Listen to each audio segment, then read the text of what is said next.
भाजपा शिवसेना युती तोडण्याबाबत एकनाथ खडसे यांनी मोठा गौप्यस्फोट केलाय। शिवसेनेकडून युतीचा प्रस्ताव तोडण्याचा नव्हता तर ही वस्तुस्थिती नाही असं एकनाथ खडसे म्हणाले। भाजपाचं एकला चलो रे हे धोरण आधीपासूनच ठरलेलं होतं असं देखील खडसेंनी म्हटलंय। तर एकट्याच्या बळावर जागा लढण्याचा भाजपाचा निर्णय झाला तर युती तोडण्यासाठी जागा वाटपाचा विवाद शोधून काढला आणि मला युती तोडण्यास सांगितलं असं देखील खडसेंनी आता म्हटलंय।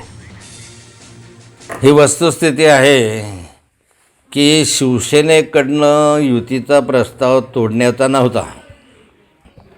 भारतीय जनता पार्टीचं एकला चलोचं धोरण हे आधीपासूनच ठरलेलं होतं आणि त्यानंतरच्या कालखंडामध्ये भारतीय जनता पार्टीने जवळपास सर्व जागांवर आपले उमेदवार आधीच ठरलेले होते।